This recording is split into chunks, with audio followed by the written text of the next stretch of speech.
आपण सर्व इथे जे आलेलो आहोत ते आचार्य आहोत म्हणून इथे आहोत. कारण या प्रशिक्षणाचं नावच आहे आचार्य प्रशिक्षण वर्ग. या प्रशिक्षण वर्गामध्ये यापूर्वी केवळ शिशुवाटिका आचार्यांचाच वर्ग असायचा. परंतु आता या शिशुवाटिकेला नवीन शैक्षणिक धोरण म्हणजे NFP 2020 ने पहिली आणि दुसरी जोडलेला आहे. त्यामुळे आता या पायाभूत शिक्षणामध्ये हे दोन वर्ग जोडलेले आहेत.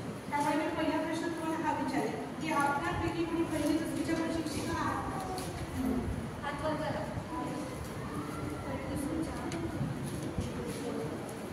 आता बऱ्याच वेळा आपल्याला म्हणजे आतापर्यंत जे सत्र झाले त्या सत्रांमध्ये तुम्हाला हे लक्षात आलं असेल की आपलं विद्यार्थी म्हणून आपल्या विद्यार्थ्यांचं स्वरूप काय आहे. शैक्षणिकदृष्ट्या आपण काम करत असताना या शिशुवाटिकेचं स्वरूप कसं असेल, या शिशुवाटिकेचा अभ्यासक्रम कसा असेल आणि या अभ्यासक्रमाला आपल्याला पुढे न्यायचं आहे म्हणजे आचार्य. तर आचार्य कसे आहे हे सुद्धा इतकंच महत्त्वाचं आहे. तर आजचा आपला विषय आहे की आचार्य. आपण सर्वच मुळात शिक्षिका पेशेसाठी बनलेलो आहोत असं आपल्याकडून काही जणांना समजून सांगितलेलं असतं. कारण काय की महिला आहेत, शिक्षिका पेशा अतिशय सुरक्षित आहे, चांगला आहे. त्यामुळे कदाचित आपण बसलेल्या 50-60 जणींपैकी 10 तरी किंवा 5 तरी शिक्षिका अशा असतील मला तर शिक्षिकाच पाहिजे म्हणून.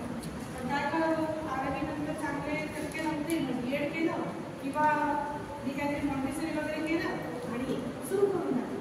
किंवा जेंट्समध्ये पण आता जे दादा वगैरे आहेत त्यांचं पण असं असू शकतं की मला इंजिनिअरिंग करायचं होतं, मला हे करायचं होतं, परिस्थितीमुळे नाही जमलं म्हणून मी शिक्षक बनलो. परंतु जेव्हा आपण शिक्षक बनलेलो आहोत तेव्हा आपला विकास होणं गरजेचं आहे. कारण आपण शिक्षक बनल्यानंतर आपल्या अवतीभोवती असणारे जे बालक आहेत ती बालक म्हणजे फक्त 20 किंवा 30 विद्यार्थ्यांचा समूह नसून तो एक ती पिढी आहे आणि ती पिढी घडवण्याचं काम आपल्याकडे आहे.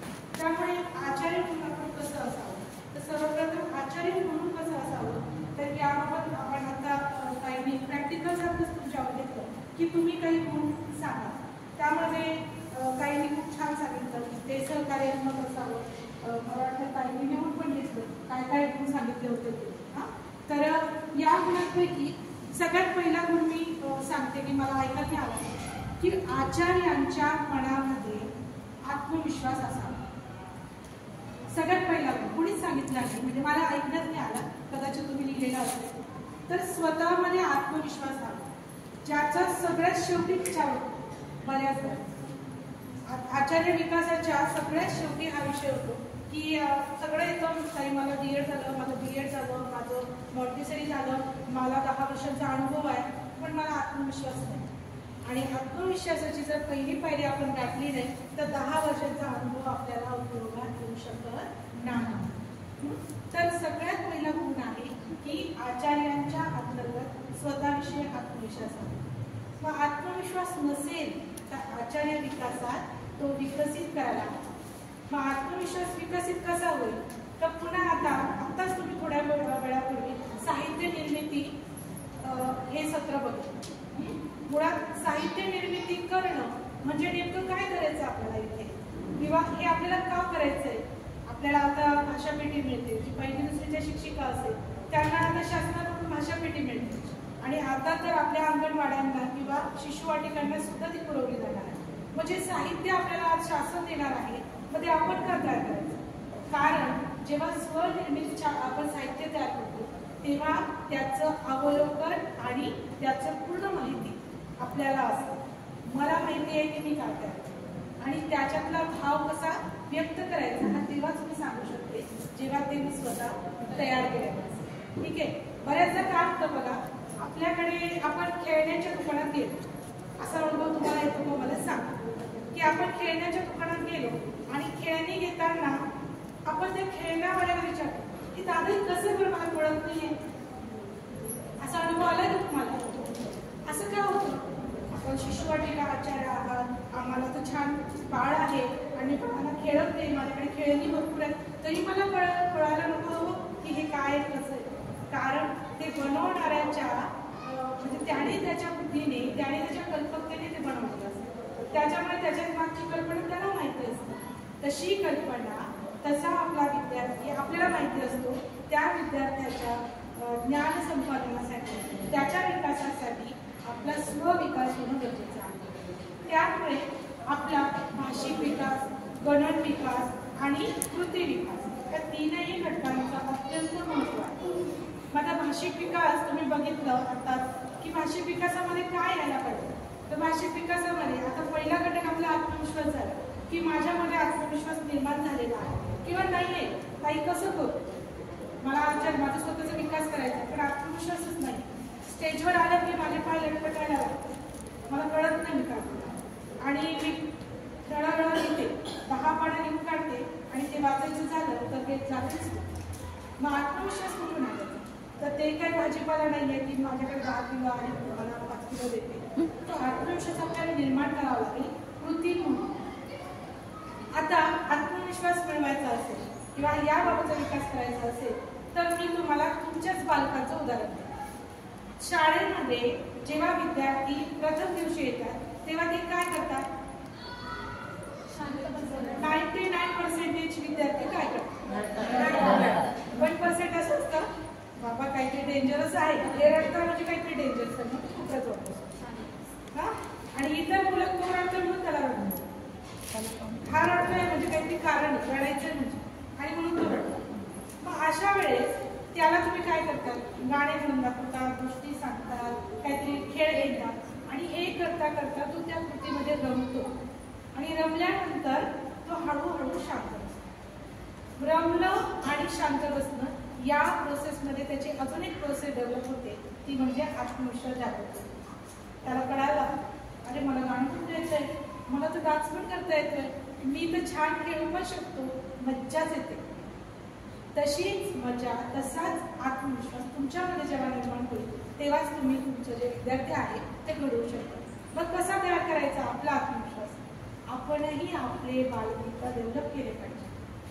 तुम्हाला स्वतःला काही बालगीत म्हणता आले पाहिजे, काही जे पण बालगीत तुमच्या समोर आहे तर तिला चाल लावून बघा, चाल लावल्यानंतर ठेका लावून बघा, ठेका लावून बघितल्यानंतर माझ्याकडे वाद्यच नाही, माझ्याकडे हेच नाही, माझ्याकडे तेच नाही असं न करता तुम्हाला बालगीत म्हणता येतं का, तुम्हाला गोष्टी सांगता येतात का, या जे आपले गुण आहेत ते गुण स्वतः डेव्हलप करा। याच्यासाठी आता LAP 2020 द्वारे आम्ही जे पायाभूत शिक्षणाचं रचना केली त्याच्यामध्ये ECCA नावाचं किंवा शिक्षक प्रशिक्षण जो विषय आहे त्याच्यामध्ये या गोष्टीसाठी काय करण्यात आलं की तुम्ही स्वतःची रेकॉर्ड व्हिडिओ बनवा स्वतःची आणि तुम्ही किंवा आरशासमोर उभं राहून बोला, गाणं म्हणून बघा। तुम्हाला पहिल्यांदा असं समजा ये रे पावसा खूपसं गाणं ये रे पावसा तुला देतो पैसा, हे जेव्हा तुम्ही आरशासमोर करता म्हणजे बाबा मी कशी दिसते, मुलं किती हसतील मला, हे तुम्हाला लगेच कळतं, मग तुम्ही तुमच्या कृतीमध्ये थोडासा बदल करा। हां म्हणजेच काय, तो बदल केल्यानंतर तुम्हाला एक कॉन्फिडन्स येतं की आता मी व्यवस्थित दिसते आहे आणि त्यानंतर तो कॉन्फिडन्स आल्यानंतर तुम्ही मुलांसोबत एकदम बिनधास्त सादरीकरण करता। नाहीतर मग तुम्ही बघता ये रे पावसा तुला देतो पैसा कोणी करत नाही है ना, होतं ना सर शाळेतलं कोणी शिक्षकांनी पाहिजे मला हसतील, मुलं घरी सांगतील तर काय होईल, ठीक आहे। तर असं तेव्हाच होतं जेव्हा आपल्यामध्ये तो आत्मविश्वास नसतो, ठीक आहे। मग आपल्याला काय आलं पाहिजे तर आपला भाषिक विकासाची गीतं आली पाहिजे, गोष्टी सांगता आल्या पाहिजे। मग गोष्टी फक्त अशा असतात का की बाबा रे एक मोठं जंगल होतं, त्याचा सिंह होता, मग एक उंदीर गेला, ही गोष्ट झाली शाब्दिक, कृतीयुक्त पण गोष्ट असते, तुमच्या गोष्टी या साहित्य वापरून पण असतात, पण या सगळ्यांचं कौशल्य विकसित करणं आचार्य विकासामध्ये अत्यंत महत्त्वाचं आहे। म्हणजे बऱ्याचदा काय होतं बघा की माझ्यासमोर साहित्य ठेवलं आणि समजा हा रुमाल आहे, मला रुमालाची गोष्ट सांगायची आहे उंदराची की एक आणि इथे वस्तू ठेवला आहे ना मुलांजवळ सांगायला आली आणि मी म्हटलं एक नाही का उंदीर होता तो रस्त्याने जात होता, मग त्याला रस्त्याने ना हा रुमाल पडलेला दिसला, ओके। आता याच्यात काय झालं, स्वतः शिक्षक गोंधळात आहे, ठीक आहे, म्हणजे त्याला हा रुमाल दिसला नाही आणि तो गोंधळात आहे,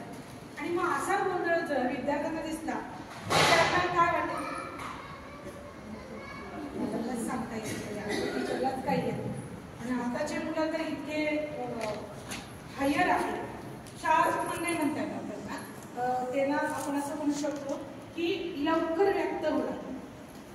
शार्प म्हणजे हुशार, म्हणजे त्याच्यामध्ये कारण मीमांसा वगैरे सगळं कळतं की मॅडम टेन्शनमध्ये असतील हे ते, तसे शार्प नाही, ते एकदम व्यक्त करतात. मॅडमला काहीच येत नाही, त्याच्यावरून ते काय करतात, डायरेक्ट निष्कर्षापर्यंत निष्कर्ष काढणारी आत्ताची पिढी आहे. आणि म्हणून या निष्कर्षामुळे आपलं जे त्यांच्या डोळ्यासमोरचं स्थान आहे ते थोडंसं गडबडीत होतं. आणि मग ते आपल्याला काही कळले ना, समजा आता मी तुम्हाला शिकवते, आता मी म्हणत नाही पण एक ताई अशी झोपत होती, मग मी विचार केला की ठीक आहे दिवसभराचा थकवा आहे, आणि मग त्याच्यानंतर त्या एकदम ऐकायला लागल्या. मग मला वाटलं की यस, गाडी ट्रॅकवर चालली, हा गाडी ट्रॅकवर चालली. पण असं जर तुमच्या वर्गात होत असेल की मुलांना तुम्ही शिकवताय, कोणीतरी तर कुणाला तरी पेन्सिल मारून फेकताय, कोणीतरी रबर मारून फेकताय, कुठेतरी एक शब्द बस अरे अरे अरे अरे अरे रे रे, तर याचा अर्थ काय की तुमचा कुठेतरी गोंधळ होतोय. मग आचार्य विकासाच्या या प्रक्रियेत आपल्याला या स्टेप समजून घेणं खूप गरजेचं आहे. भाषिक विकास म्हणजे भाषेवर आपलं स्वतःचं प्रभुत्व असणं गरजेचं आहे. नाहीतर समजा आपली जी बोली भाषा असते, बोली भाषा ते कामं बंद करे आणि ये आणि बस, त्याला काय उपयोग, ठीक आहे. म्हणजे आपण आता ही जळगावकडची भाषा आहे, मला पण फार काही येत नाही, पण मी जे 2-4 शब्द आहेत त्यातून बोलू. तर आपण या शब्दांचा वापर जर केला तर मुलांना काय वाटेल, आपल्या घरची आई जशी बोलते आहे तसेच या टीचर बोलत आहेत. मग आई आणि टीचरमध्ये फरक नसलाच पाहिजे. त्यांना असं वाटायला नको की आई आणि त्याच्या टीचरमध्ये आपले फरक आहे, की माया आणि इतकं प्रेम आपण त्यांना देणार आहोत. परंतु यामध्ये असं व्हायला नको की घरी पण तीच कटकट आणि शाळेत पण तीच. ओके, म्हणजे त्यांना ती हे नको वाटायला, त्यांना काहीतरी वेगळे पण वाटलं पाहिजे.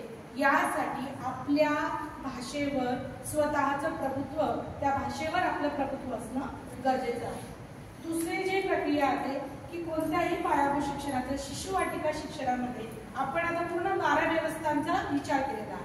त्या 12 व्यवस्थांमध्ये जर तुम्ही विचार केला अगदी बारकाईने तर तुमच्या लक्षात येईल की जे चित्र वाचन आहे किंवा तुमची चित्रशाळा किंवा कलाशाळा आहे, रंगमंच आहे, वंदना आहे, या सगळ्या गोष्टी विद्यार्थ्यांसोबत आपल्या शिक्षकांचा, आचार्यांचा पण विकास प्रक्रियेकडे निघाला.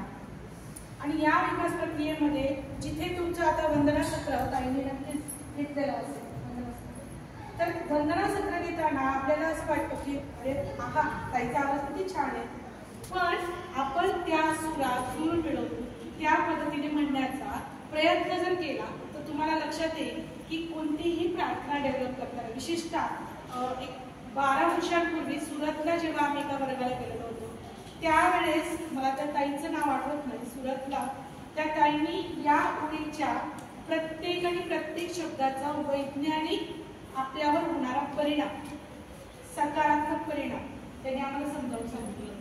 म्हणजे एखादी प्रार्थना का म्हणाली, मॅडम टाइमपास होतो, वेळ जातो आणि आता तर पालक म्हणता हे प्रार्थना मित्र बंद करा, आता डायरेक्ट शिकवायला सुरुवात करा, किती मागे अभ्यास राहिला आहे, ठीक आहे, मग आम्ही आमचा विकास करत बसतो, मुलांना कधी विकसित करायचं. तर मुलांचा विकास आणि आपला विकास हा पॅरलल स्वरूपात सुद्धा होऊ शकतो. त्यासाठी आपली मानसिक तयारी असली पाहिजे. मग आता मी तुम्हाला पहिला गुण सांगितला की आपल्यामध्ये आत्मविश्वास असावा. अजून तुम्हाला काय वाटतं की अजून आपल्यामध्ये काय गुण असावा? आता तुम्ही सांगितले आहे, त्यापैकी तुम्हाला असं काय वाटतं की हा प्रकर्षाने असला जो माझ्यामध्ये नाही किंवा माझ्यामध्ये आहे?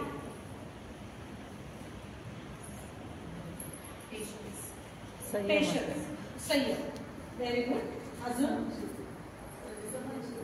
सहनशीलता.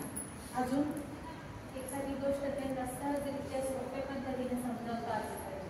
खूप छान. मितभाषेपण. शिक्षक स्वतः आनंदी असेल तर तो आनंदाने मुलांपर्यंत त्यांचा विषय पोहोचतो. एक्झॅक्टली. आनंदमय कोश ऐकलेला नाही मनापासून. येस. अजून आता बघा तुम्ही सांगितलेल्या गुणांपैकी म्हणजे काय बघा, ताईंनी मला सांगितलं की कला गुणांनी निपुण असावं. हे आपण सांगताना थेरोटिकली सांगतो, ओके, पण प्रॅक्टिकली शक्य आहे का? शक्य आहे का?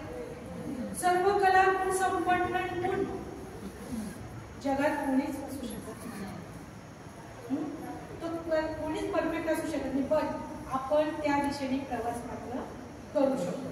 तर आपण सर्वगुण संपन्न असायला हवं, परंतु ज्या गोष्टीत आपला अधिक पगडा आहे त्या गोष्टींना आपण जास्त प्रोग्रेस करायला हवं.